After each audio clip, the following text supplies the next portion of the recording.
Good morning, members of the public, city staff, and members of the subcommittee. We welcome you to the September 22nd meeting of the General Obligation Bond, Environment, and Sustainability Subcommittee. Thank you to everyone for taking time out of your schedule to be with us today at the subcommittee meeting to evaluate and prioritize proposed projects for the 2023 General Obligation Bond Program. I hereby call this meeting to order. We have interpreters today to provide Spanish translation. Would you please introduce yourselves?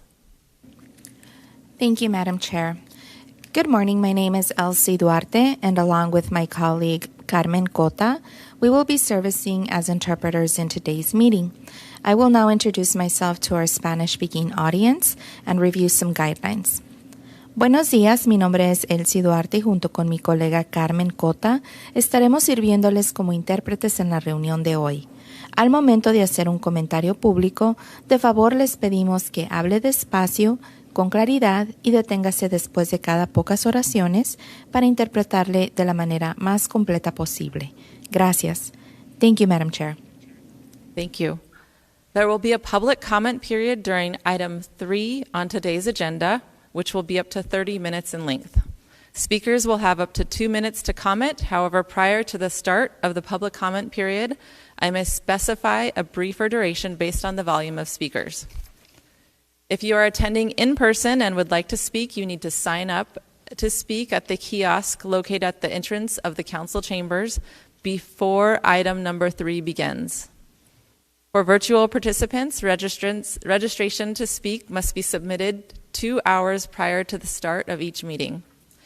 Speakers will be called in order received, beginning with virtual participants. Our first item on the agenda is approval of the minutes of our last meeting. I noticed that much of this committee falls under item 7, adjournment, in our meeting minutes. Although the discussion happened after item number 5, call to the public, and therefore most of our discussion should be placed under a committee discussion heading, and that's the only comment that I found in the meeting minutes for staff to reconsider. Do I have any other comments or issues with the meeting minutes? So staff is willing to make that change, an update. We can move forward with approval of the meeting minutes based on that minor change. Madam Chair, this is Colin. I'll move to approve the minutes as presented. Thank you, Colin. And I will second. Thank you, Dan. Subcommittee members. Is there any discussion on the matter? No. And all those in favor of approval of the meeting minutes with the minor change, please say aye. Aye. Aye. And all those opposed, thank you. And all those opposed of approval of the meeting minutes, please say nay. And any subcommittee members that are abstaining from this vote, please indicate.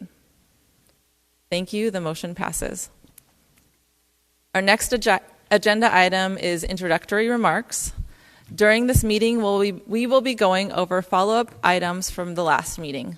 The subcommittee has received comments from the public, and members have their own vision of priority of capital needs. The Executive Committee met on September 14th and heard comments from the public. Many of the comments were in support of programs and projects for fire, parks, libraries, arts and culture, and our unsheltered homeless populations. There were also 12 commenters that touched upon topics related to the items addressed in the subcommittee. Those ranged from calling upon the city to address the climate emergency through heat resilience, the need for more shade, for cooling corridors, the threat of heat to lives, the disproportionate impacts of heat and poor air quality in vulnerable communities, prioritizing trees and shade, prioritizing clean air, and the need to address poor air quality in South and West Phoenix. There were also quite a few commenters that spoke in opposition of the fuel tank replacement projects. I want to thank all subcommittee members for your thoughtful consideration of all comments, reports, memos, and data provided in presentations to date. We will continue to receive more input today. As the subcommittee hears presentations and public comment today, I will ask that members keep in mind we have a limited time to reach our recommendations. We are tasked with identifying a prioritized list of projects to recommend to the Executive Committee no later than our next subcommittee meeting, which is also our last subcommittee meeting.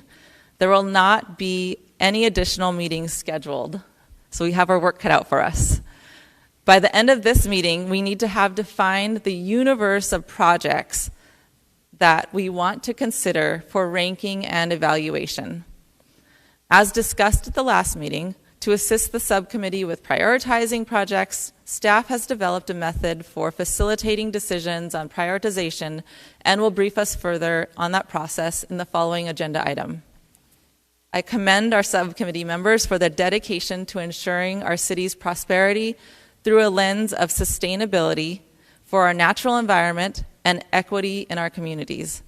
It is clear that members of the subcommittee have a desire to balance the needs of our city today with a vision of a city that we want to leave for our next generation. The projects that we have and continue to discuss in the subcommittee involve maintaining important environmental protections, safeguarding our precious natural resources like air and water, and addressing environmental risk before it has a chance to cause harm. Our work is perhaps more complicated than it would have been 16 years ago in the last GEO bond due to the fact that we are now living with the daily reality of the threats of climate change coming to life within our generation right before our eyes. We are witnessing more frequent, more extreme, and longer heat waves year over year, and it is causing real impacts to public health in our communities. It is clear that any decision that we make must consider our ability to ensure a resilient and sustainable future and will need to address both the causes of climate change and the impacts of climate change. In addition, it is my hope that the bond projects that we prioritize as a subcommittee be balanced and allow the city flexibility to adjust to new and creative funding sources as they may come available. I would like to provide Vice Chair Steller the opportunity to give introductory remarks as we get started. Thank you, Madam Chair. I don't have anything further other than just to thank you for those thoughtful remarks and for reminding us of the many competing priorities that we need to address and the need to, what I agree is the need for a balanced approach. Thank you, Vice Chair Steller. Our next agenda item is follow-up discussion and public comment regarding capital needs and discussion of the subcommittee's process for prioritizing those capital needs.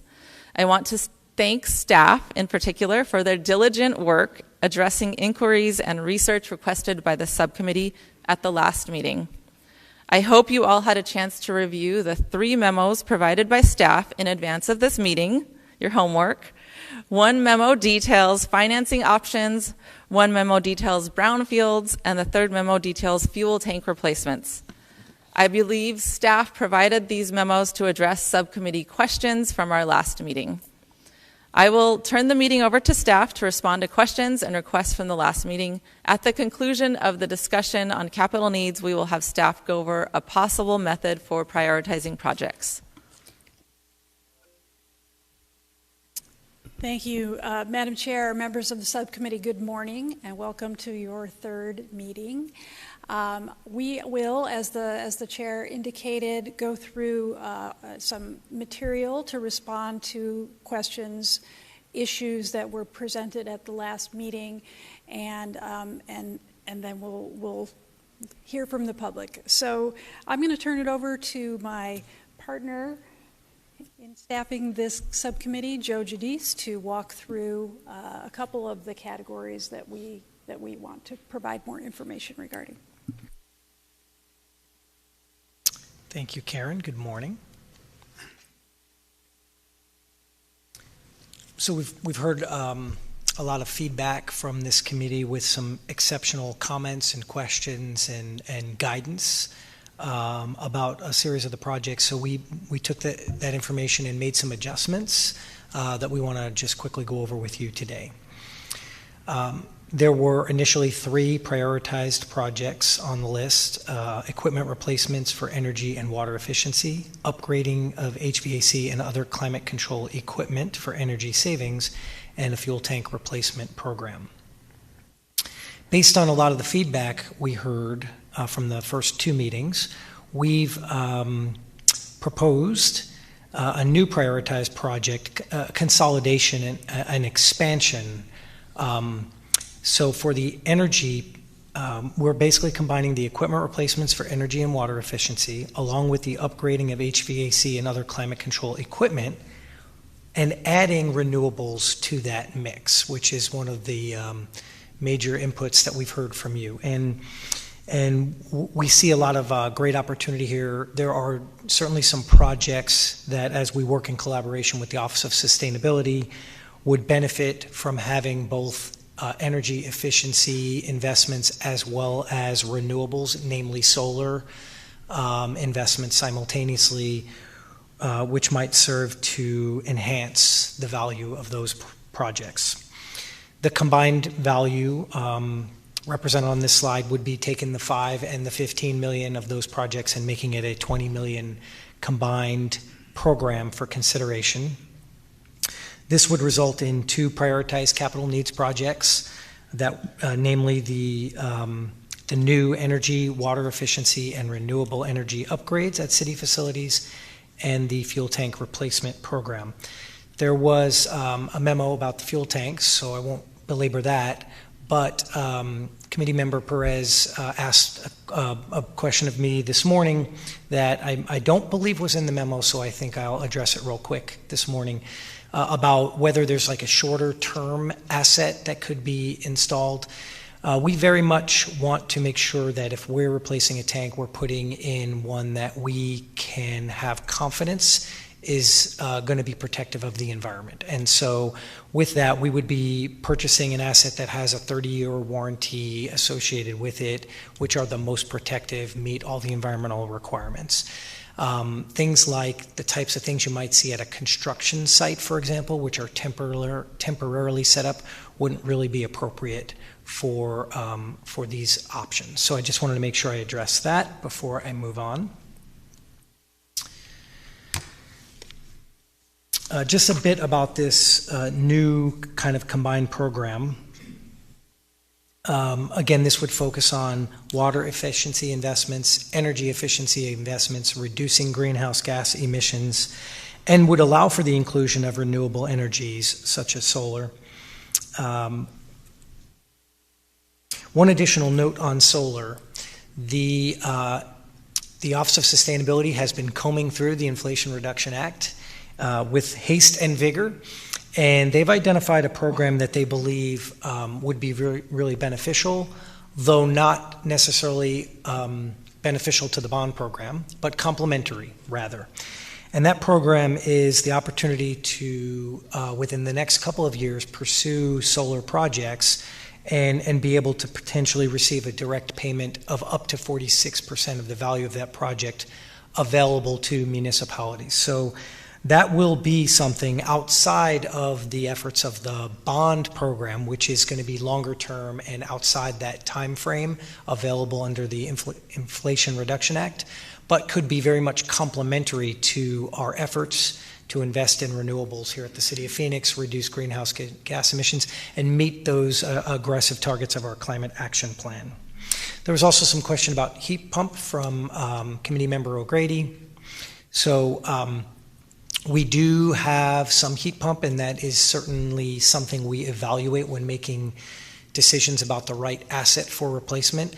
I will quickly note that heat pumps are most valuable in colder climate investments versus in the warmer climate. Their efficiencies are really gained in providing the heating side of the heating cooling exchange. But there are some opportunities, and those opportunities will be pursued. They are more efficient. They are a little bit less, they have less life, they don't last as long, and they require more maintenance. So we take a look at the whole big picture when we're making those decisions. And a quick reminder that there are 3 additional programs that you have asked many questions about that we've identified in the future capital needs. Namely the electric vehicle charging stations, the city brownfields redevelopment, and heat resiliency. And I am going to now turn it over to Dr. Handula, who's going to review some additional information with you. Thank you, Joe, Madam Chair, members of the subcommittee. Good morning. Good to be back with you.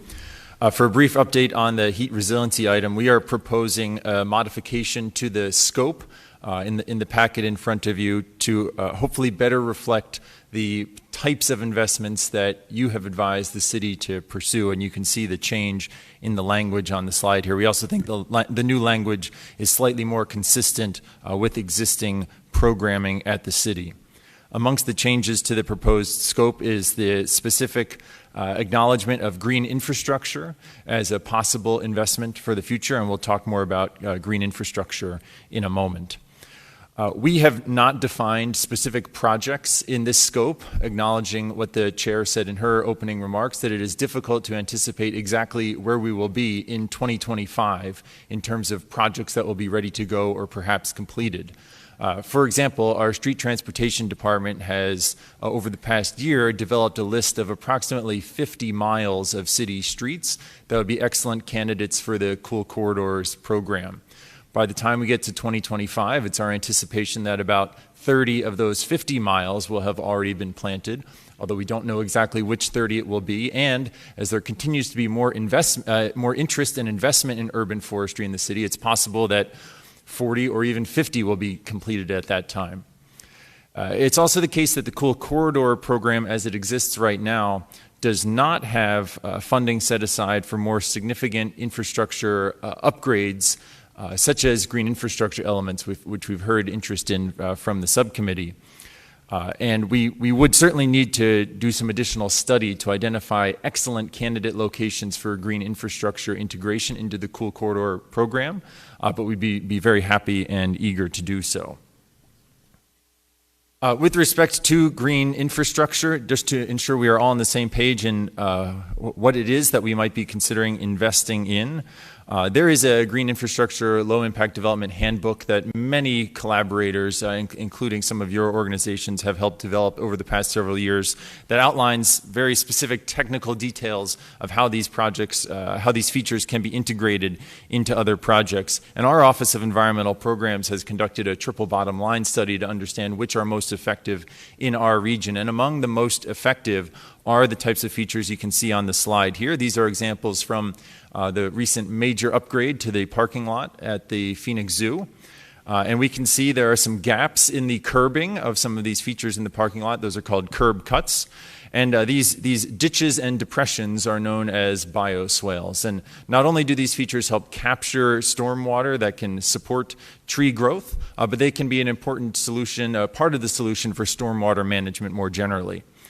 It's difficult to estimate the exact cost of these individual features because these were part of a much larger project that involved significant regrading of the entire parking lot. They're just a part of the portfolio, but they, I think, give an example of what some of our future investments could look like. Here are some other examples from around the city and the downtown area of green infrastructure integrated into the streetscape. Again, we're looking at curb cuts and bioswales in both cases here, trying to capture runoff from the street and sidewalk. And in terms of what we can see in view here, these are 5 to maybe low 6-figure projects. But of course, the adoption and incorporation of green infrastructure will scale with the length or size of the project.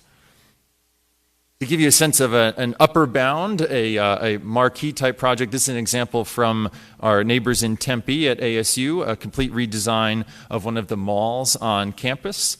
And you can see the stormwater management goal for this particular project. The total project cost here was about $3 million. We don't imagine there would be projects exactly that look and feel like this, but just to give you a sense of what an upper bound might be for a project of a certain size and how that might fit into the total investment that could be made in the heat resiliency item. Finally, we heard some questions about the potential return on investment, and we're very fortunate that our colleagues at the Nature Conservancy have explored this specific question over the past couple of years in a study they completed with the consulting firm AECOM, and they estimated investments in urban forestry have a benefit cost ratio approaching 4 for Maricopa County. And those benefits, the benefits that are included in that calculation span 4 domains: public health, labor productivity, longer infrastructure life cycle, and energy savings. But as we have discussed, Madam Chair and members of the subcommittee, there are many other types of benefits that remain difficult to quantify this time, or have not been quantified in the academic literature, including the role that urban forestry might play in facilitating transportation mode shift, which is a really important goal in our climate action plan. How urban forestry impacts mental health and quality of life, how it impacts habitat provisioning, stormwater management, and air quality, which we heard in the public comments. Thanks again for your interest in this item, and I'll be happy to answer questions later on.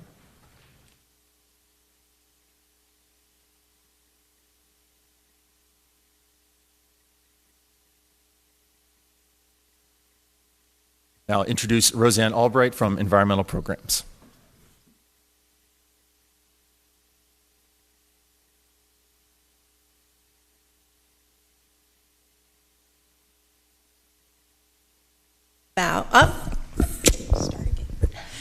Thank you. Thank you, Madam Chair, members of the subcommittee. I appreciate the opportunity to talk with you today about one of the items that is in the future capital needs request, and that is city brownfields redevelopment projects.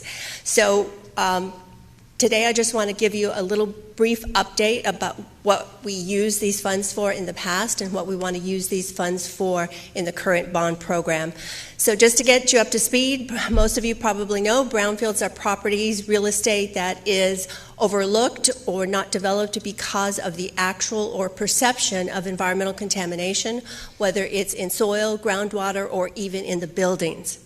So through our Brownfields Land Recycling Program that has been in place since about 1998, we've been able to leverage both EPA funds and general obligation funds from 2000 and 2006 bond programs. We've been able to restore over 330 acres of previously contaminated land, create about 3,300 jobs, and we've brought about $350 million in private investment into the city by cleaning up these brownfields projects. So in 2000 and 2006, we had a total of $7 million allocated for brownfields redevelopment projects. Of that $7 million, $5.4 million was available specifically to city projects, which was used for phase 1 and 2 environmental site assessments to determine whether or not there was environmental contamination and the extent of that contamination.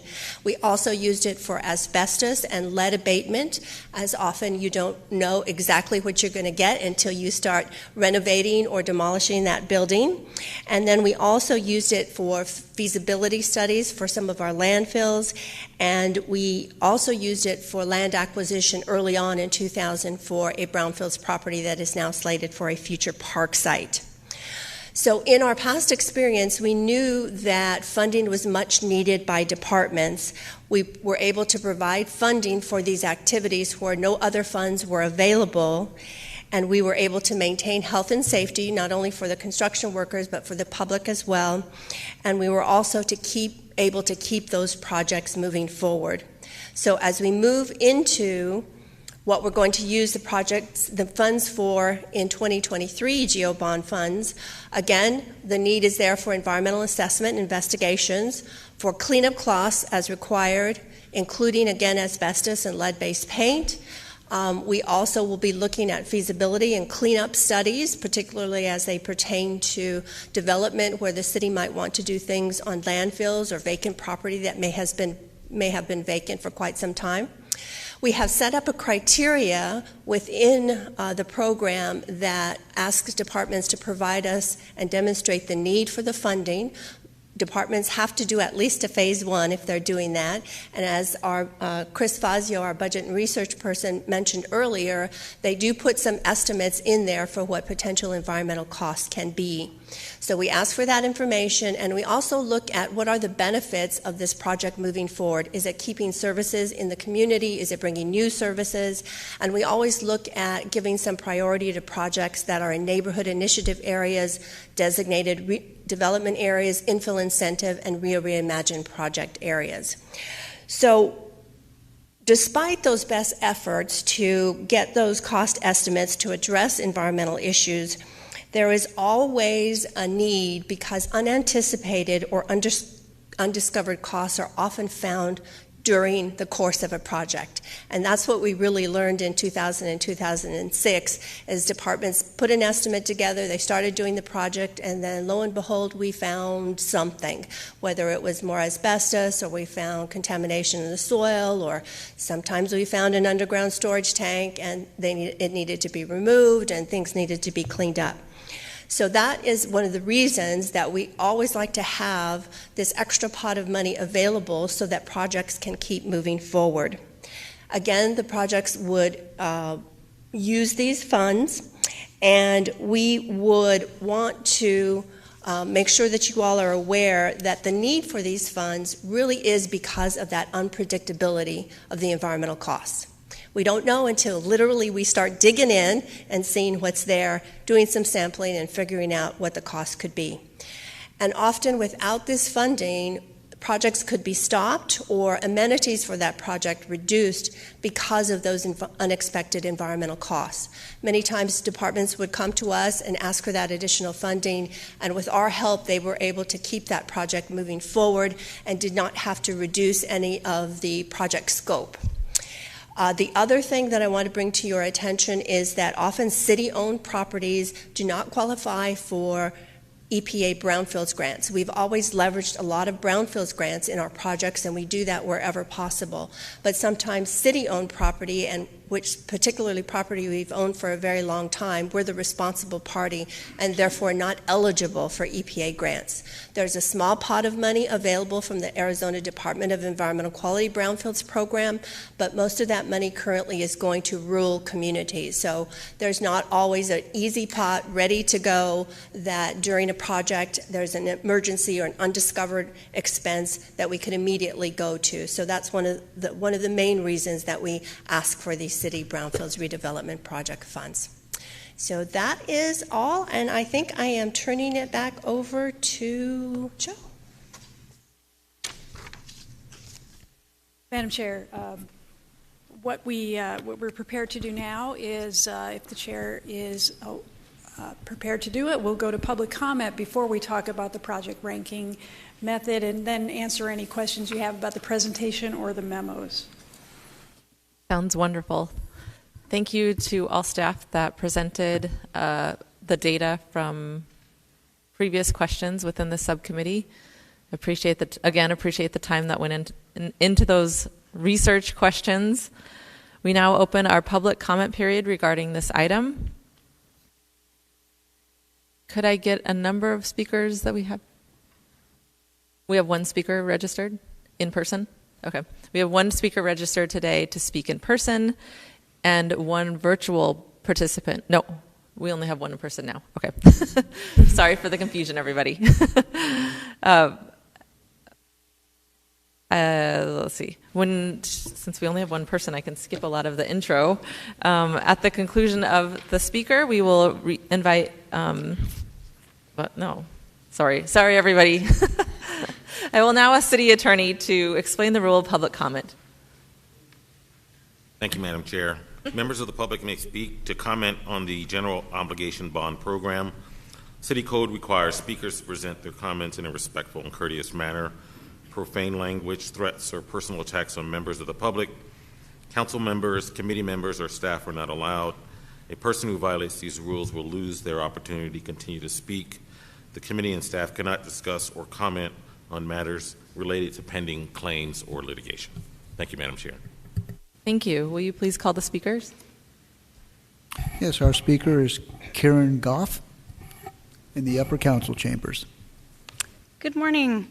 I'm Kieran Goff from the Applied Health Policy Institute at the Phoenix campus of the University of Arizona. Thanks for everyone for being here, and I'm especially thrilled that Dr. Hondulo was able to put together some examples of what some of the heat mitigation package might look like, and I'm thrilled that that's being bumped up to the forefront of the conversation. I think I'm preaching to the choir with this committee on the benefits of trees, but I just wanted to emphasize the scale of the opportunity of this potential additional investment in heat mitigation and encourage you to prioritize that item.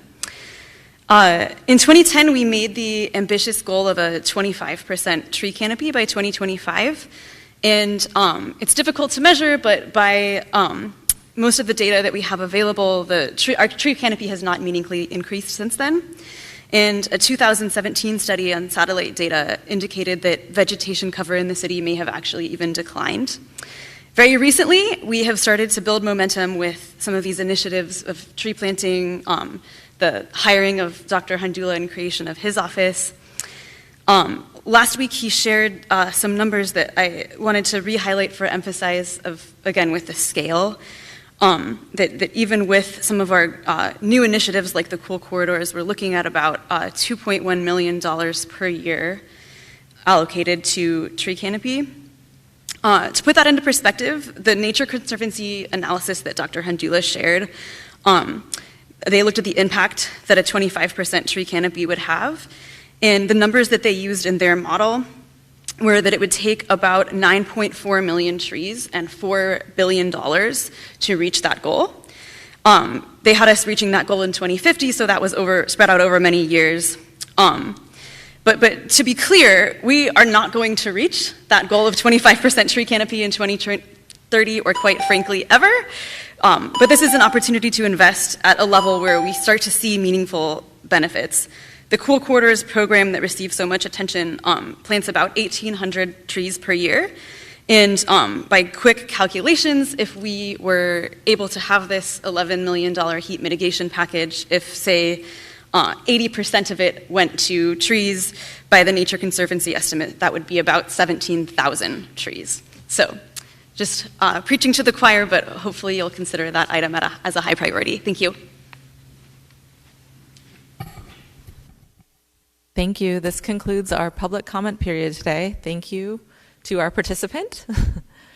Again, I want to remind committee members as we embark on our committee discussion based on staff's presentations, based on our public comment period, based on comments that we've received over the course of this subcommittee meeting. I seek to present a holistic approach to our city's environment and sustainability package in the GeoBond process.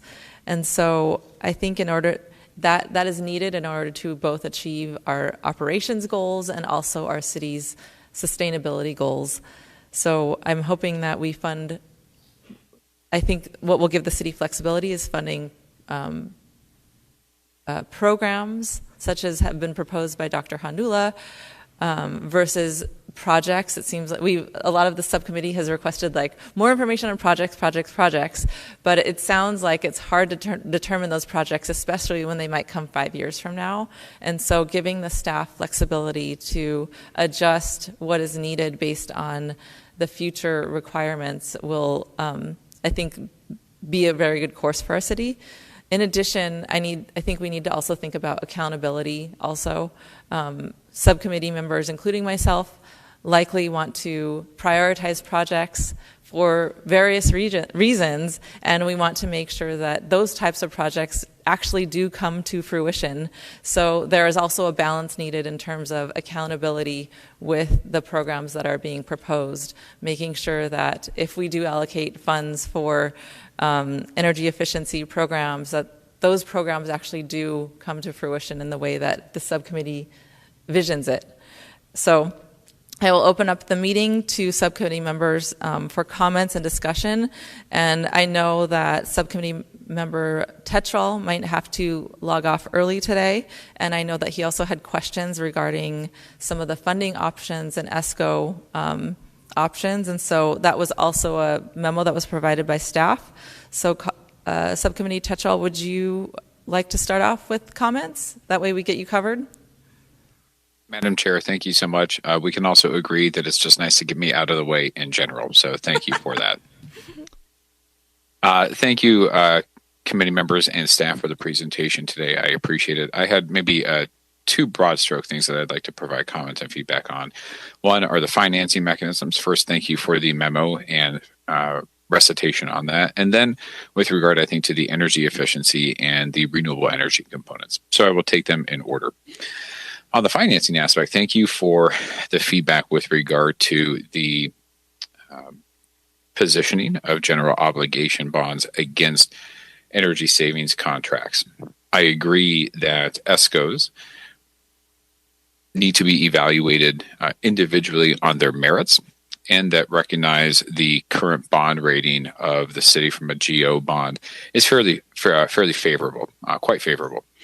What I did not see in there, and I would invite consideration into this and would be curious your response, is if the public votes in order to allocate GO bond opportunities towards this, what type of diligence would actually be done at that time for project consideration in order to, as it articulates in the memo, needing to evaluate them on their merits?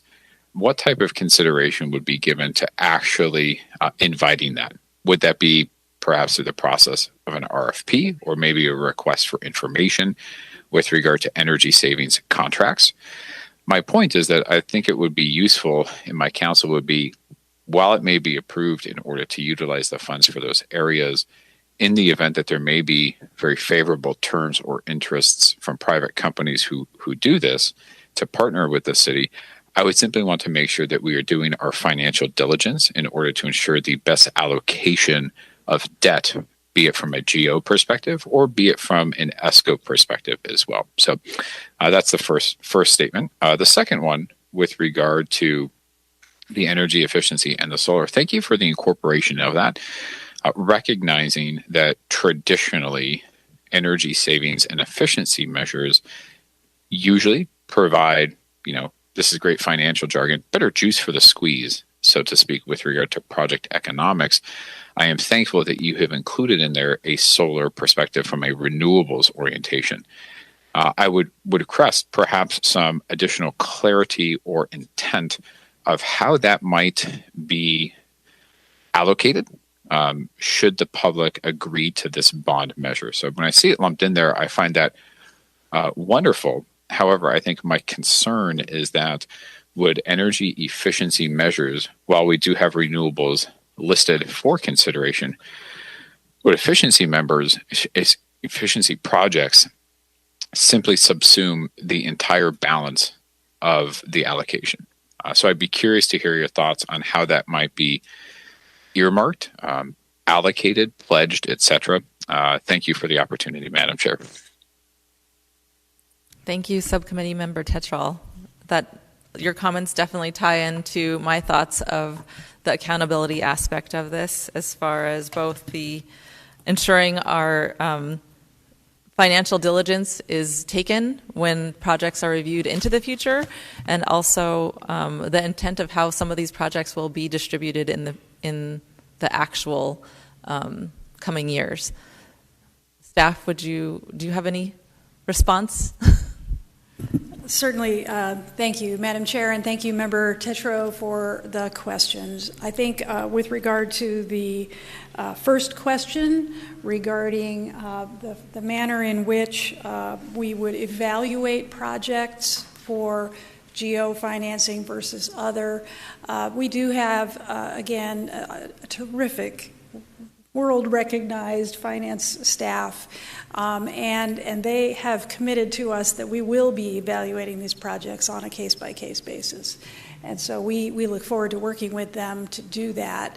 But as the Chair indicated, programs do allow staff a certain level of flexibility that we hope to preserve, so that when the right opportunity arises, we are able to take advantage of it. So I know that is a general answer. Looks like Chief Sustainability Officer Mark Hartman is also here to provide a little bit more detail. Good morning, Madam Chair, subcommittee members. Certainly for the first one, that even as funds are allocated, it's still, the city still goes through its regular procurement process, where we would issue RFPs or do evaluations and be treated like any other project. It's just really the allocation of the funds versus how we spend them is still standard procurement process. And as far as the solar, there are actually opportunities where combining renewable energy with energy efficiency projects, you actually get better performance and you can have deep energy reductions on those facilities. We'd look at how much load the building has and particularly mitigating demand charges and things like that of the building, and actually work out economics where solar paired with energy efficiency can actually yield better results than energy efficiency on their own. And so we have a couple examples of projects we're working on right now with that. But as far as allocating which projects we're going to have in the queue 5 years from now, it will be just looking at what are the most effective at the time, and usually the highest priority projects go to the surface of which ones we really need to replace. So thank you. Subcommittee Member Tetchell, do you have any follow-up questions for staff?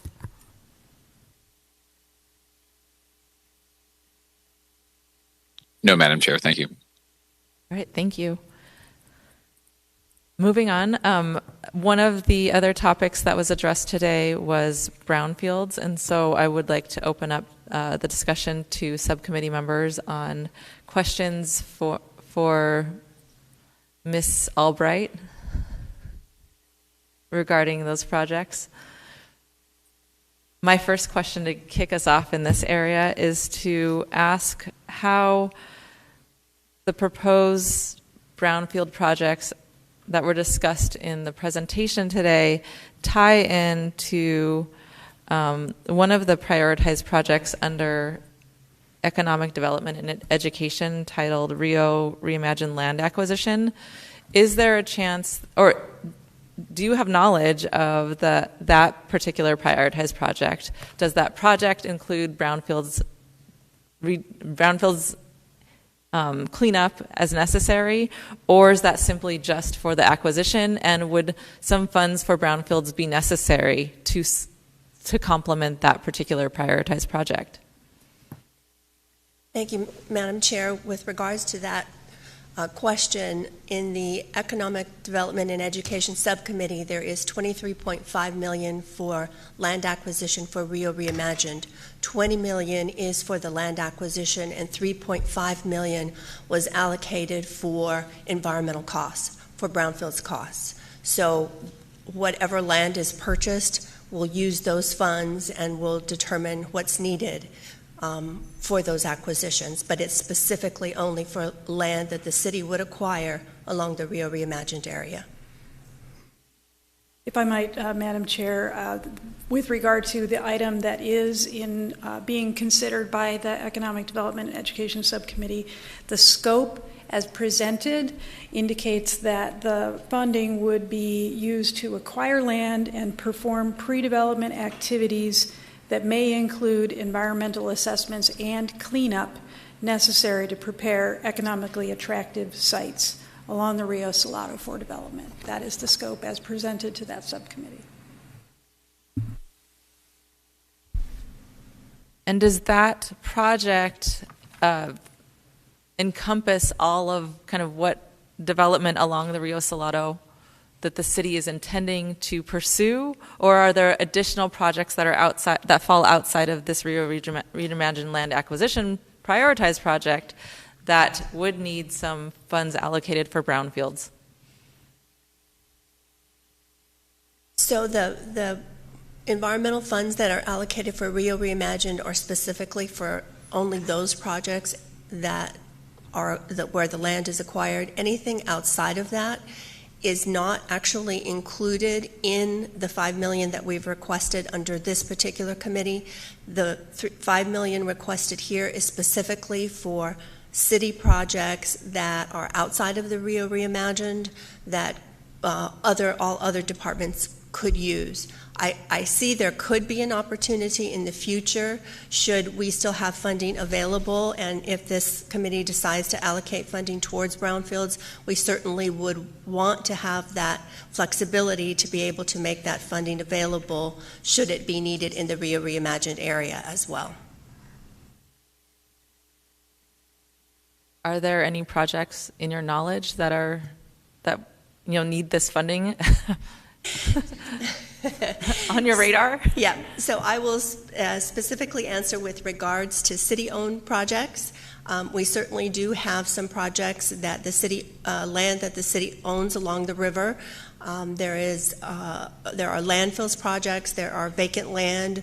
We consider Rio Reimagined for brownfields purposes within a mile of the bank of the river. So there certainly are vacant pieces of land where housing might be looking for housing development, neighborhood services might be looking for different kinds of activities. So there certainly are other projects. Whether or not they will be included in this particular bond, I couldn't tell you at this point in time, but I do know there certainly is some interest on the city's part.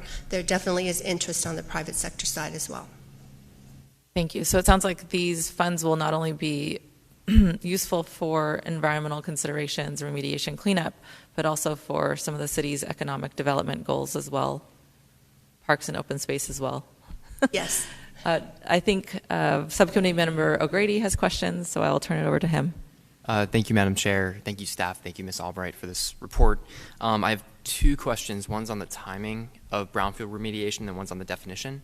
And so in terms of timing, let's say the money is allocated from one of these, from the GEO bond. When can we expect that land to be ready for development through this process? And in terms of a range, because I realize remediation is complicated and time intensive and resource intensive, but what's a fast and what's a slow estimate? And then in terms of definition, I'm curious, what do you mean by the federal government, the city, what do they mean by brownfield? Does that include gravel pits? Does that include a lot of things that we have in the city of Phoenix that may not exist elsewhere that the city would need to remediate for it to become usable land?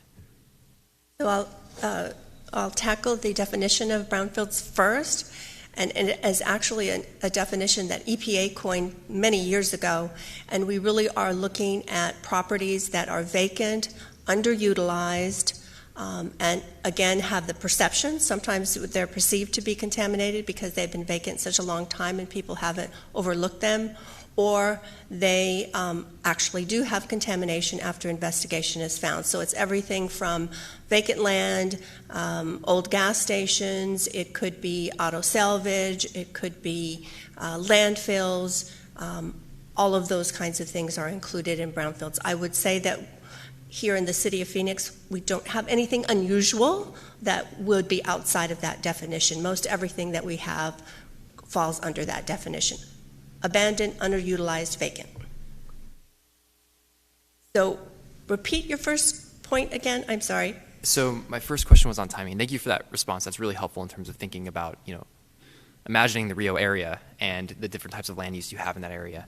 In terms of timing, I'm thinking in terms of if this is approved in a 2023 bond, it's allocated in 2024, what is a realistic timeline for development on brownfields in Phoenix with these GeoBond funds? For example, I'm thinking if we wait until 2020, I guess that would be 2029 for allocation, is it then development is looking like 2030s, mid-2030s, versus now we're putting this down payment in to begin this process that would only come to fruition 2028, 2029 for development? So I'll answer that in two ways. One is on the city projects where we may be renovating buildings or we may be demolishing buildings, those kinds of things. Those are going to happen as quickly as those departments get ready and need those funds. With regards to acquisition of land, particularly that Rio Reimagine is looking at, I understand from our Director of Economic Development, Chris Mackey, she definitely would like to move on that acquisition of certain pieces of land quickly, and then obviously there would be an RFP process, and the environmental work we would do right away. As soon as that property is identified, we'd go out, do the environmental assessment. If there's further investigation, do that, figure all of that out. So those funds would be generally spent even before development would occur. The development itself, of course, is going to have to follow that RFP process, and that could be a year, it could be 2 years. That's a tough question to answer, and I'll turn to Karen if she wants to elaborate on that as well.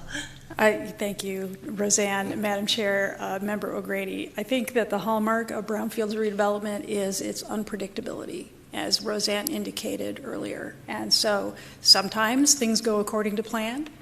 Sometimes they can be done expeditiously. That is the exception, I would say, when it comes to brownfields redevelopment. It's typical that you encounter things you didn't expect. And so development of brownfield sites is something that kind of proceeds in fits and starts and can take quite a while. But when all the stars align, it can happen expeditiously.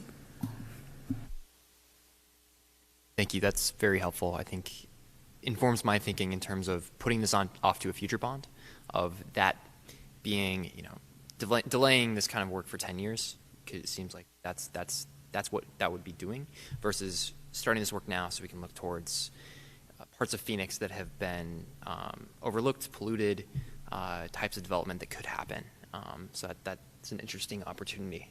Yes, I agree. And also it's interesting that the Brownfields projects were funded in the last 2 GEO bond cycles, and they weren't prioritized for funding in this cycle. And so it makes me feel that we're missing an opportunity that may be needed in the future. I do want to go to Subcommittee Perez. I believe, was it Perez? You had a comment or question for staff? Yes, thank you. I just had a really quick question. So personally, I'm very excited about Rio Reimagine. I live in the southwestern area, which does have properties that have gravel pits and car recycling places that probably are damaged.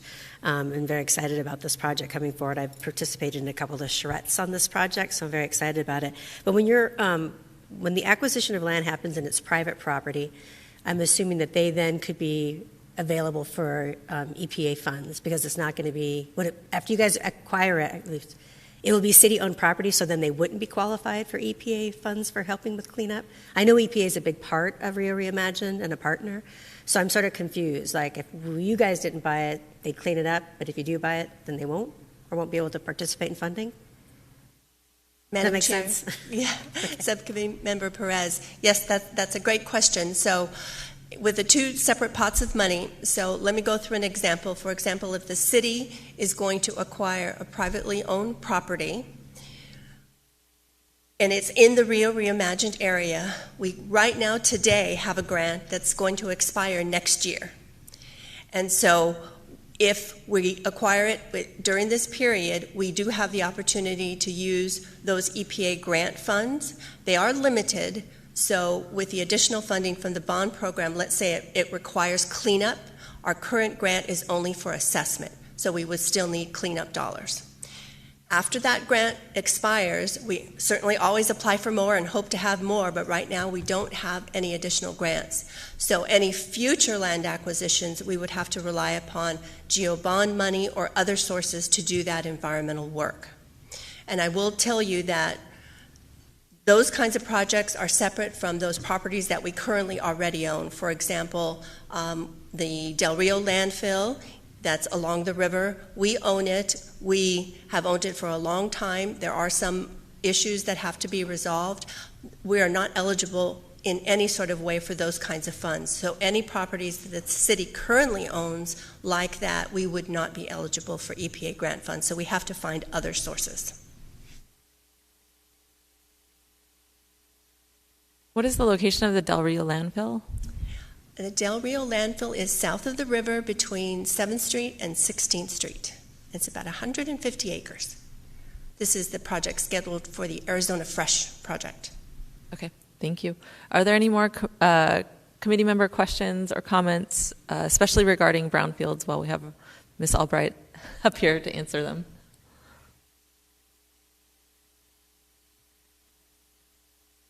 Not hearing any. So moving on to other staff presentations today. We had one on heat. We had a memo on ESCO. Mr. Tetchell spoke about that. And then is there any more discussion on these current topics? Okay, so moving down to the end. Oh, we'll do Mr. Seller first, and then we'll get at. You can start on the end, it's fine. Thank you. Thank you, Chairperson Torres, and thanks to staff for the presentations this morning and for the memos. I know that was a really short turnaround, so I'm just really grateful for all of the information that was presented this morning and in the materials to the committee before our meeting today. And I'm also just thankful to all of the members of the public who've taken the time during this process to share their thoughts, whether it's this morning or at other meetings, because I think it's certainly helped me better understand what members of the public are thinking and how we can best form our recommendations as this committee. And one of the things that strikes me this morning is just the scope of the challenge that we have with climate crisis and where we're at, particularly as a desert city, and some of the actions that we need to take not in 5 years, but today, and then juxtapose that with the amount of funding that we have available. It seems like such an incredible challenge, and I think Chairperson Torres put it really well in her opening comments, how much this crisis is hitting us right now. So I'm just thankful for the presentations, particularly around heat resiliency and brownfields this morning. And I will also, I am getting to a question, I promise, but I am struck by the need for both flexibility and accountability, and I am just wondering how staff will go about using that flexibility with programs, and also the considerations that you take into account for equity as you look at these programs, because I certainly want staff to have flexibility, but I also think that as we're looking at the impacts of climate change, not every community is affected equally. Some communities, even just in the city of Phoenix, feel heat disproportionately to other parts of the city. And I just want to better understand the process that once this bond hopefully passes and there are programs in place, how does it go forward from here, and how does staff take into account that communities feel disproportionate impacts of climate and environmental problems, so we can leave our job as subcommittee members knowing that staff will be taking into account equity in every step of the process. Thank you, Madam Chair. Member Unrein, excuse me. So with regard to the programs, I think what I'd like to do is ask Dr. Hondola to talk a little bit about how it is that they prioritize the heat resiliency projects, because as he's presented in a prior meeting, we do have a strong emphasis on equity, and so I'd be happy to have him address that question. Thank you, Karen. Thank you, Subcommittee Member Unrein and Madam Chair. I don't know how we would be making tree investments without an equity focus at this time. It seems really core to our mission. We have at least 6 different tools that we are using to identify areas of the city that are in most need of trees at this time, and those tools have been built on the wisdom of community engagement and the city's Urban Heat Island Tree Shade Subcommittee. I know we don't have everything perfect, but I do have a high degree of confidence that our tools are pushing us in the right direction. And one of the reasons you heard me allude to other features of the landscape beyond plant stems themselves in my comments today is that we recognize that additional investment is needed in those underserved areas and in communities where the existing streetscape may not be as compatible for tree planting as elsewhere in the city. That's why I would anticipate, if I could look forward into the future to 2026 and 2027, if the heat resiliency item were to be funded, some portion of that would not be spent on plants themselves, but the supporting infrastructure that's necessary in communities that have very low tree canopy cover at this time.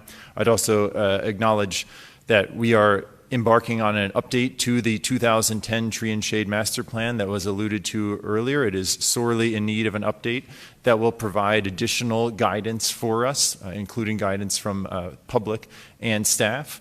The city has a commitment to tree equity that it made with the nonprofit American Forests, and they are in regular dialogue with us, helping keep us accountable. So I do believe there's a network of public engagement, of nonprofit partners, of staff, of our academic colleagues that are all keeping us moving in the direction that you advise.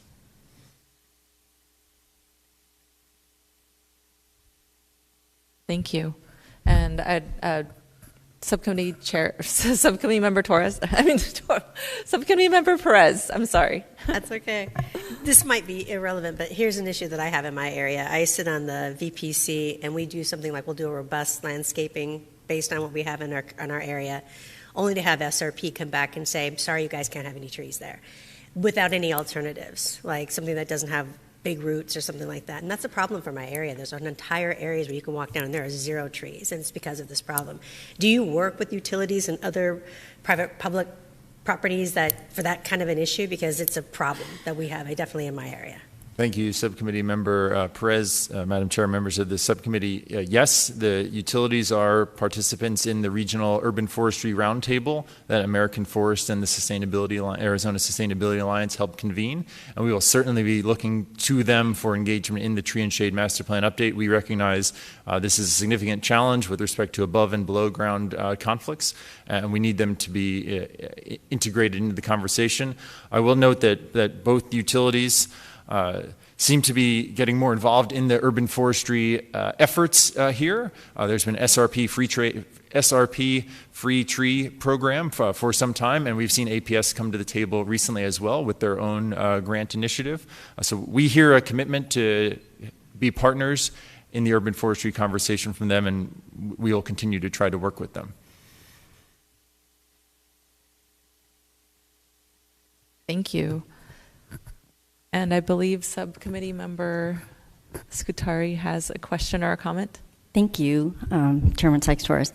I just want to say that was an excellent presentation. Thank you so much. The work that you put into actually putting together a list of all the things that would not be the traditional ROI on the financial side, excellent.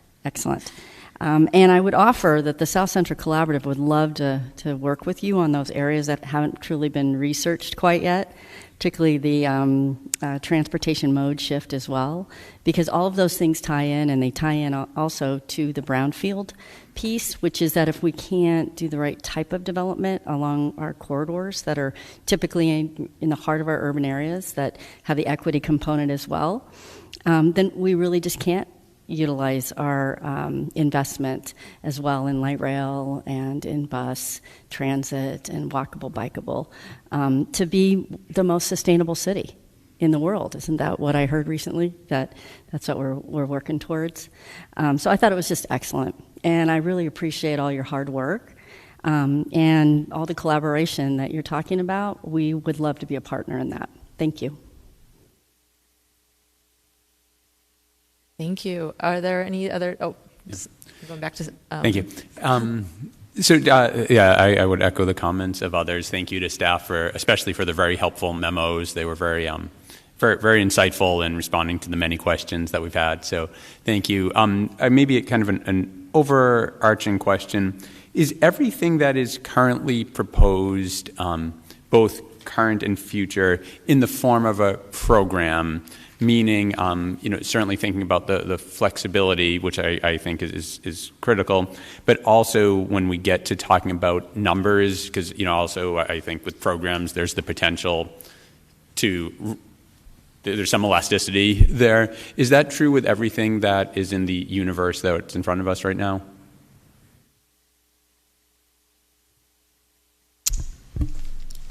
Thank you, Chair, Vice Chair.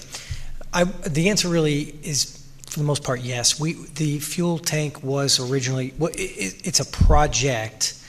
However, it is scalable in that it's not just a tank at a location. And so to the extent that some different value was placed on that, other than the $5 million, it would just mean a reduction in the number of locations or tanks that might be or increase, whichever adjustment you made. So it's somewhat scalable as well. And so the other programs are all scalable. How you fund them will determine what level of investment they will be eligible for under the program. Great. Thank you. And also I should thank Dr. Handula for the reference to the Nature Conservancy's work. We appreciate it very much. So happy to see that. And I guess the final comment I would just make as we move forward is, certainly I agree with everything that has been said about the real challenge that we have as a subcommittee and the pressing needs that are here today and that are impacting life for many in the city today, and some much more than they're impacting some much more than others. And I'm also very mindful of the impacts that there has not been a GeoBond program since 2006, and it weighs, I think, very significantly as I think about this, just the real backlog of needs that the city has, and the need to think about how to. The urgency for that doesn't go away either, and so thinking about how to address those weighs on me very heavily. Thank you. And I would like to make sure that we give our subcommittee member Edwards a chance to provide any input. I don't want to, he's online, and so I want to make sure that we're not forgetting everyone. Thank you, Madam Chairman.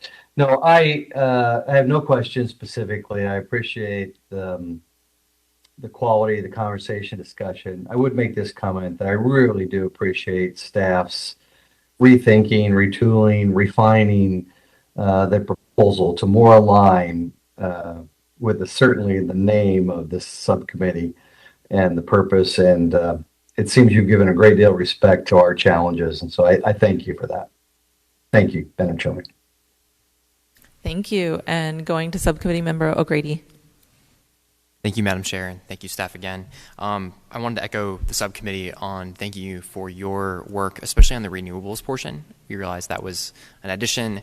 Really appreciate that. And I think that the kind of integration of projects, the buckets of funding, and then the use of leveraging federal incentives to make this happen, I think is really exciting. I think that's the kind of thing that on a ballot voters will be excited about. So thank you for that part. And then on the theme of flexibility too, in terms of the technology around, one around solar and not specifying a type of renewable energy, I think is really smart in terms of we don't necessarily know which technologies will be most effective, where there will be financing. So I think that's a really key component there. So you can do, if wind does make sense, you can do wind. You can do these other things that then you can have the federal direct pay tax credit come to the city on that, especially on our many city facilities where we can do this kind of investment. On the heat pump technology, yes, it does sound, they operate almost like air conditioners. We're in a hot state. I realize the efficiency savings may not be as much here. It does sound like, though, if they do end up being, if the technology advances, if it ends up making sense, we have the flexibility to, on a case-by-case basis, say, yes, we want a heat pump in this instance or whatever technology, if you can then unlock also a federal incentive.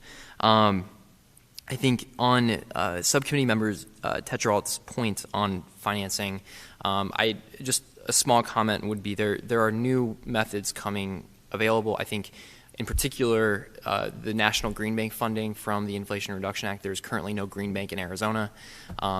There is funding specified for state and local governments to launch green banks.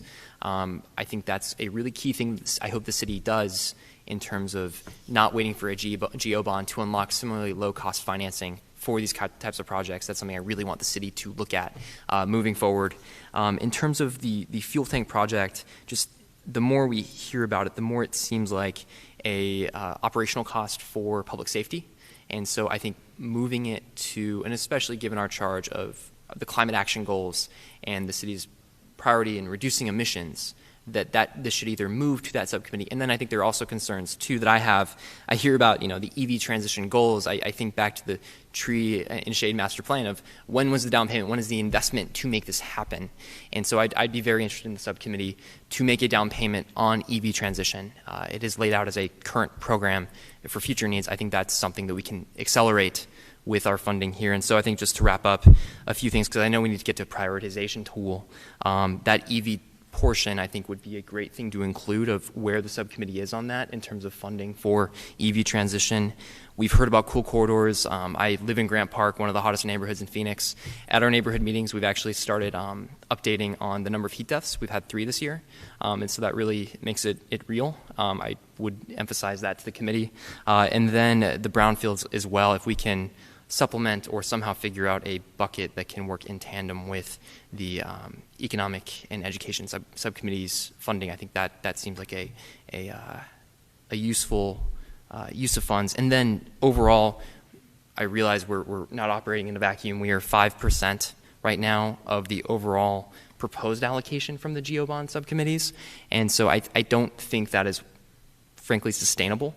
In terms of 5% going to climate mitigation in the city of Phoenix. I think we can be ambitious in terms of our proposal to increase that bucket of funding. And so I would really be curious for the subcommittee's ranking of these projects, and then where we end up in our 4th meeting and what we actually fund, what we actually recommend to fund to the executive committee. And those are my comments.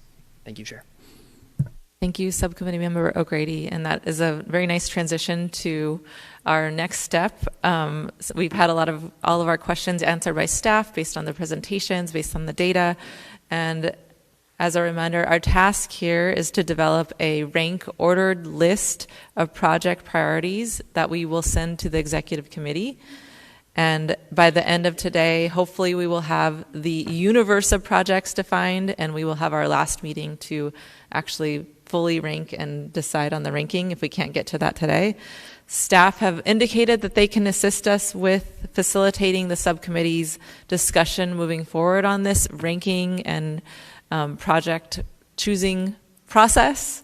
So I will turn the meeting over to staff to discuss that right now.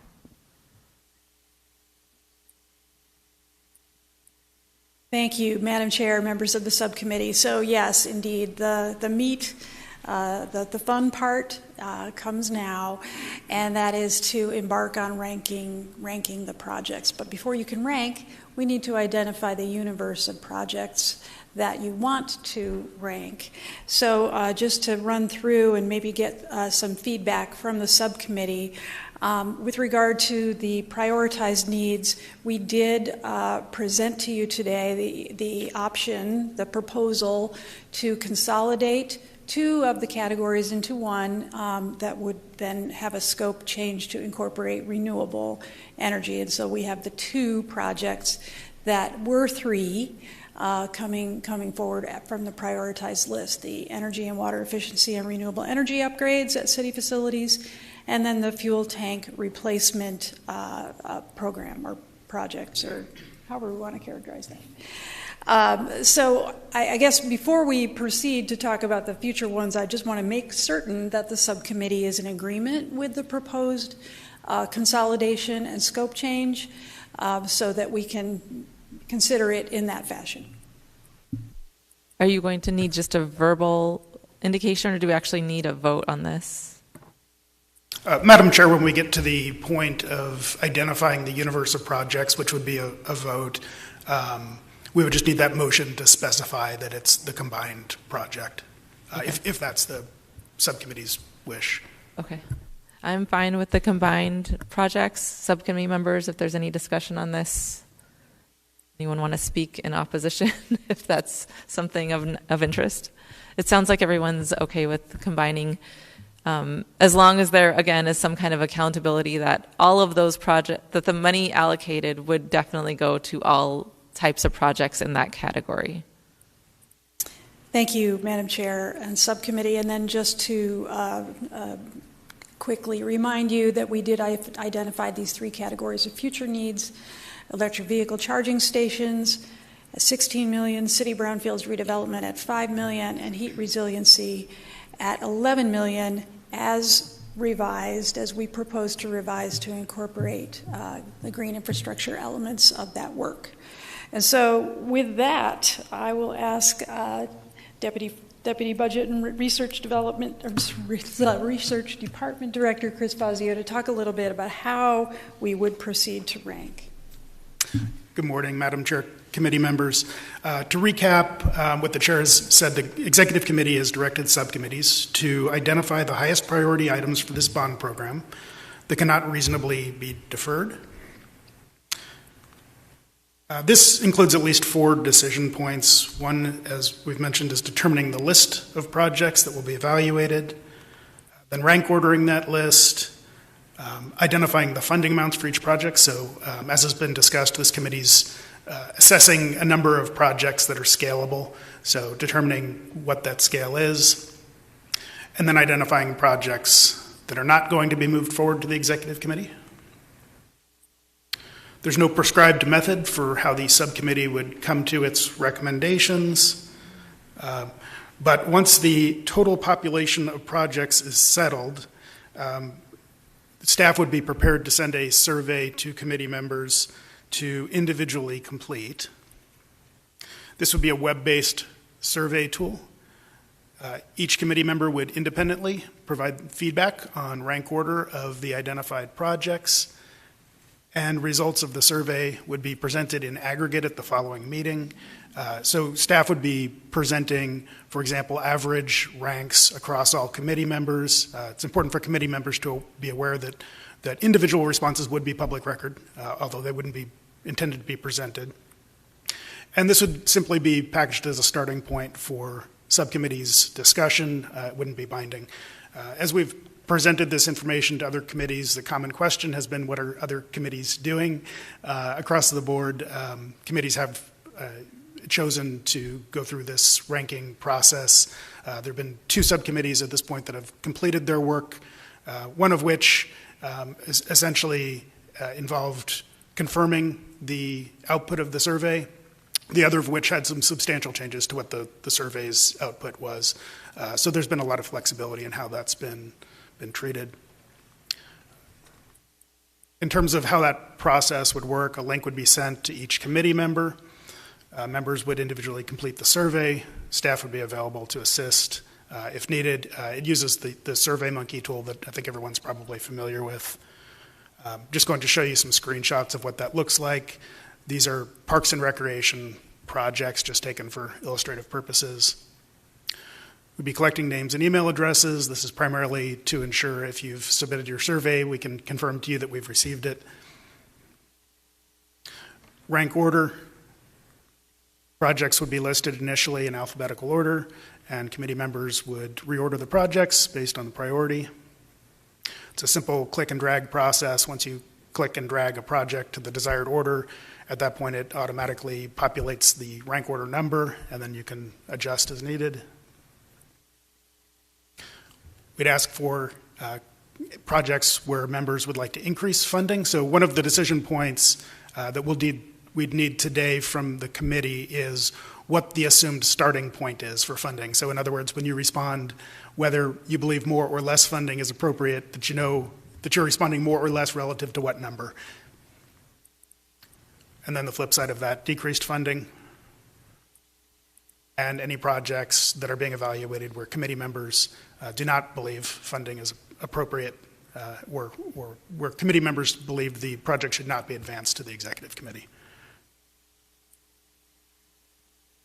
Staff would be summarizing the results for each project, identifying a count of members, identifying projects as requiring more or less funding. And again, that would simply be a starting point for the committee's deliberations. So with that, I can take any administrative questions on the survey tool or process. And then I believe the decision points for the committee would be whether a survey is or is not desired, then identifying the population of projects. Thank you. The tool looks very useful. I could imagine our projects in there. Are there any questions for staff on the tool? Are subcommittee members thinking that this tool will be useful? Subcommittee member Scutari? Yeah, I think the tool is excellent. One question, there's some cross-referencing between some of these projects on the implementation side, between different departments in the city and different other subcommittees. So I guess we've talked quite a bit in our committee, I know, about streets and community and economic development. So is there that, when does that coordination, I mean, of how all of these things really are aligning? Because obviously on the implementation, from the public perspective, all of that should be easily understandable, where the request is coming from a subcommittee, but they're dependent or interdependent on a request also coming from another subcommittee. Thank you. Madam Chair, committee members, so yes, once we get to the executive committee process, it will be important for the executive committee to have the information on where those intersections may be. So just to use a simple example, if this subcommittee were to recommend Brownfields projects funding, and the economic development subcommittee is to recommend Brownfields funding in the Rio Reimagined area, ensuring we're clear on once we get through the executive committee, is that one project, is that two projects, are they deliberately different, what are the differences? So yes, certainly once all of the committee's recommendations are compiled and presented, some of that will need to be resolved and deconflicted. Wonderful, thank you. So can I get some feedback on whether we want to use this tool here for our decision making? It looks like a yes from committee members. So I think we will move forward this way. Did you have a comment? Okay. So I guess our next step as a subcommittee before we leave today is to determine the universe of projects that we want input into the decision-making tool. So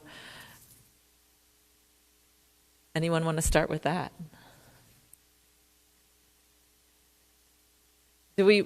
What's that?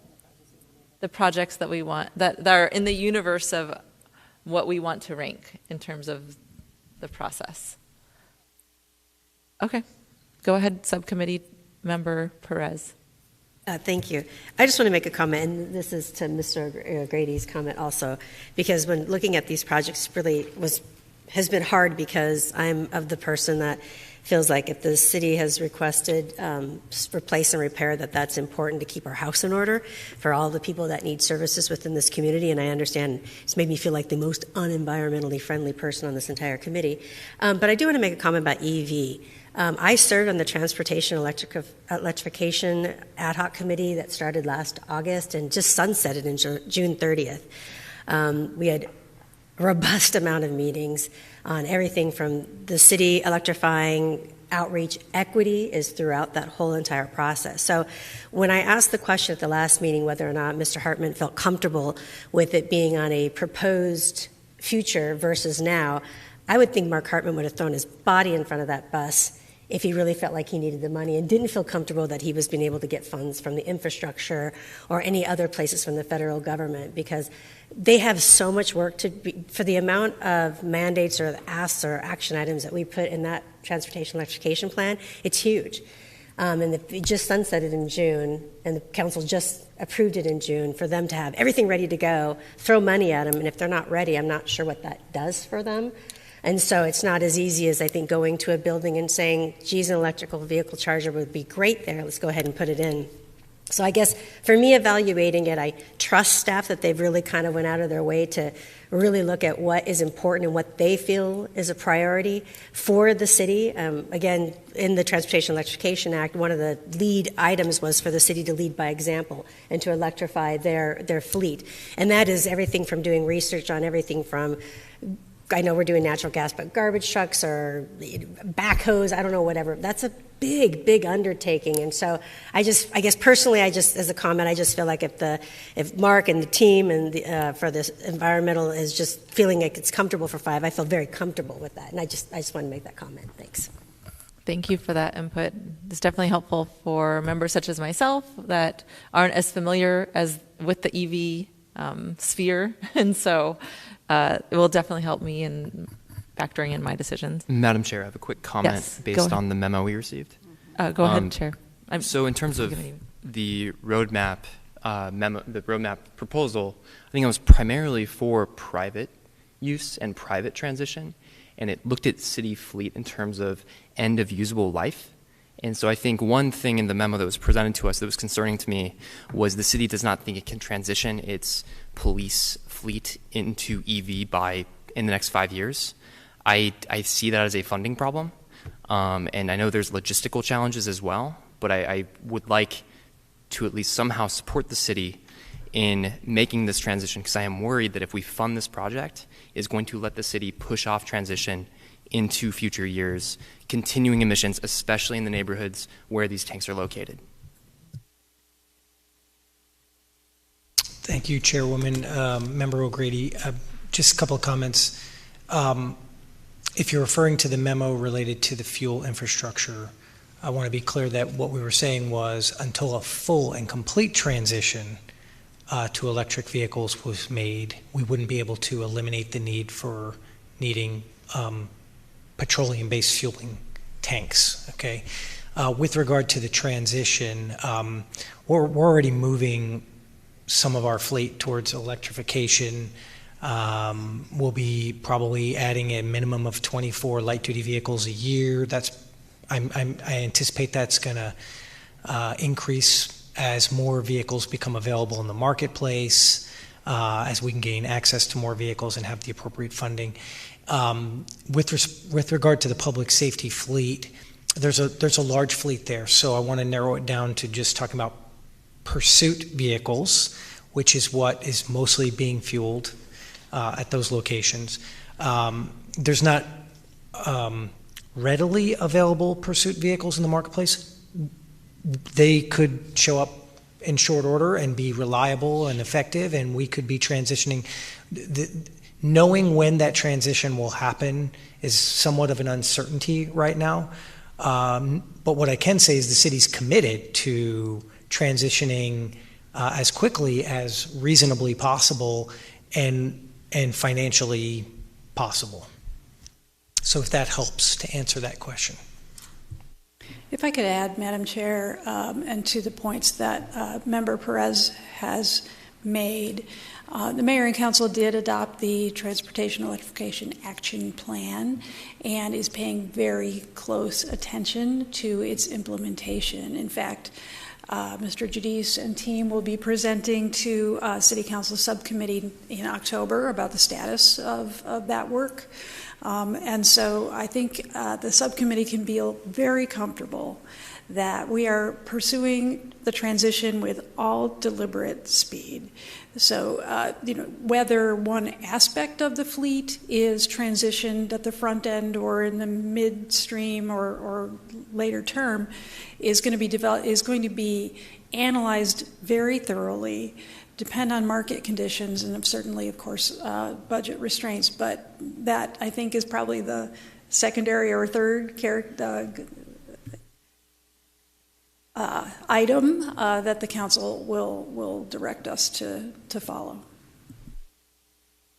Thank you.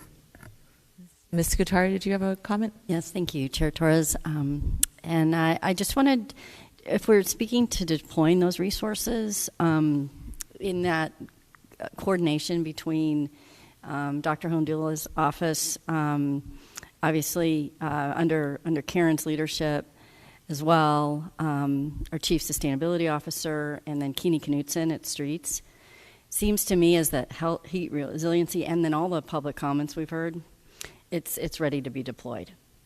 There is no question that doing that sooner rather than later, because of a lot of the things that we've heard from our chair on plan it now and enjoy it, the shade of it later. So to me, the urgency of the heat resiliency funding now and moving that from future needs to present needs, you know where I stand on that. I'm a huge vote for that, because you have already the teamwork to deploy those resources in the areas that, frankly, have suffered because they haven't had that resource over many decades. So I'm pretty consistent, but I felt I needed to say, I think that stuff is ready to go. Are other subcommittee members in agreement that heat resiliency projects should be in the sphere of projects considered for prioritization? I'm seeing a yes, so we can add that to the list. Do we need an official vote to add it to the list, or are we good? Madam Chair, I think once there's once consensus we on get the them all, list, okay. then we will need a motion and a vote to send the population of projects forward. Okay, well, that one was an easy one to add to the list. The other project that was on the future needs projects that we discussed in depth today was the Brownfields Projects.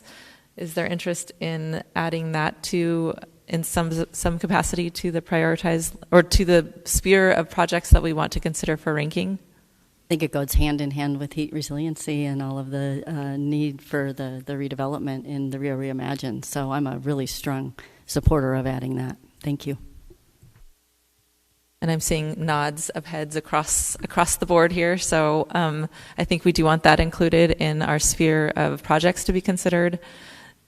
It sounds like with EVs, there's some difference of opinion for subcommittee members on whether or not we want to rank EVs in the prioritization projects, list of projects. Madam Chair, I would move to include all current and future proposed projects into the ranking tool, and then decide at the fourth meeting what we want to fund.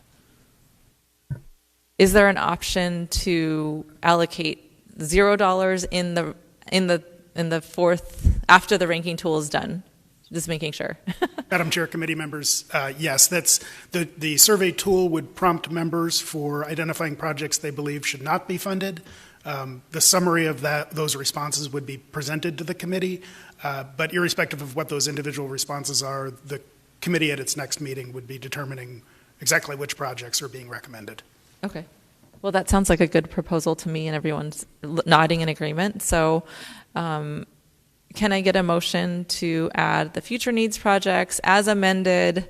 We already agreed on that with the energy efficiency, water and energy, water and what was it? Energy and water projects and renewable energy. There we go. With that amended lump sum project, in addition to the future on the matter. Not seeing any additional discussion. All those in favor of identifying these projects for our ranking in the subcommittee, please say aye. Aye. Aye. Aye. And so projects to be ranked. Tool will help us in terms of allocating funds and resources. I guess the other question, for any additional input? Madam Chair, go ahead. So next meeting we'll rank, finalize, and that's it. We're done, correct? And then everything else goes to subcommittee. I mean, goes to the executive committee. Yeah. Right. Madam Chair, I think one item that was not included today was EV transition. And so I think more information, as we've discussed, on what is needed and what can happen. I think comparisons to other cities too in their fleets would be especially helpful for knowing what this funding could be used for if it's something we want to rank and fund. Oh, because we haven't talked about EV in detail from staff, you mean? Staff hasn't given? Don't. Okay. We had some discussion last meeting. I would like to hear more what that $16 million that is for a future item would look like. Because there is funding requested. I'm curious why it would be requested for future bond and not now. Okay. So more information would be very helpful.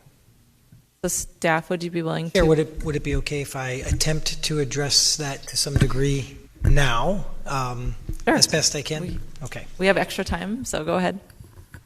At the time we were putting the program together, there's was and remains uncertainty. The intent was that there's going to be a significant infrastructure investment required. Beyond just the actual charging stations themselves, we're anticipating that there's going to need to be significant power improvements at multiple locations throughout the city. We don't know what that is.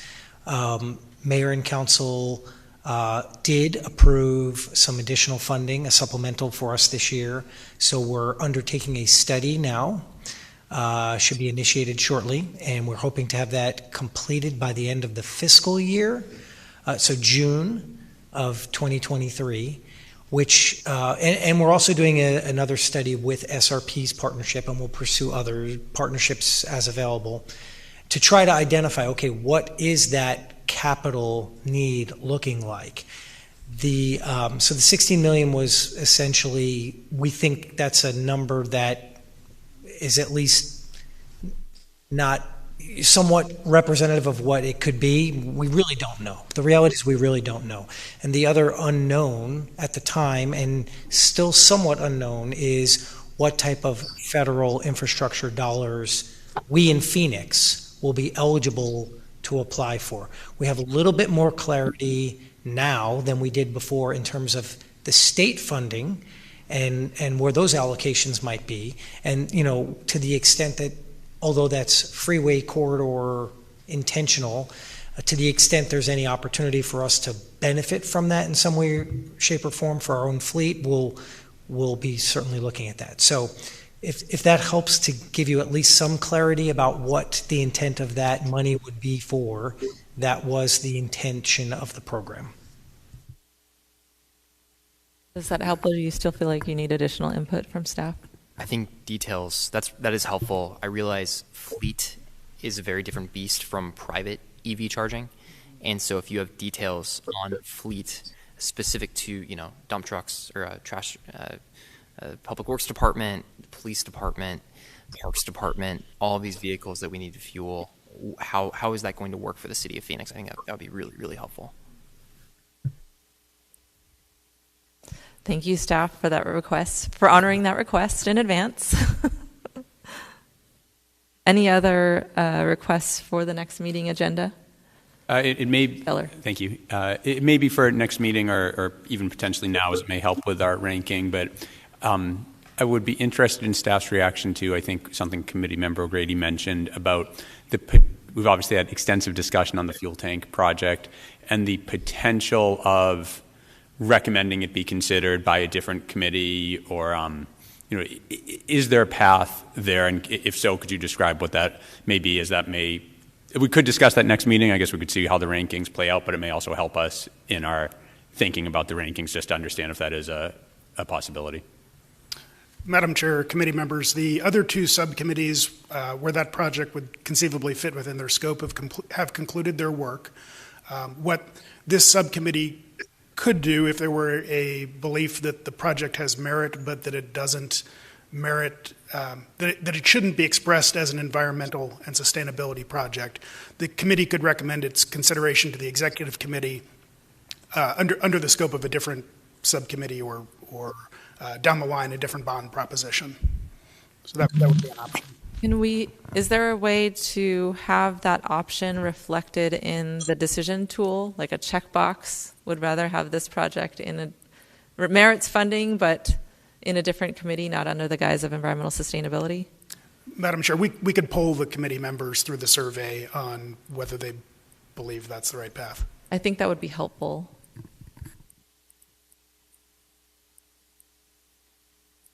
Thank you. Any other questions for staff as far as our next agenda? A question about the tool. Having said that, is there a way to put comments when we do the survey tool, or is it just you click a box, you give a number, and that's it? No explanation, et cetera? Or is there a place to be able to do that? Madam Chair, committee members, we would not be presenting individual responses to the committee. So verbal comments during the next meeting would be the way to kind of explain rankings.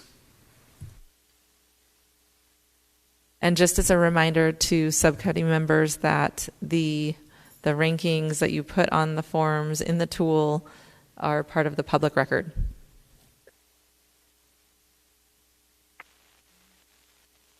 So I'd also like to remind, as we wrap up, I'd like to remind members of the public that comments may be submitted via email or phone. They're still being taken during this entire process. Our next meeting is scheduled for October 10th. And subcommittee members, please notify staff in advance if you have a conflict with this meeting date. And I now call this meeting adjourned. Thank you.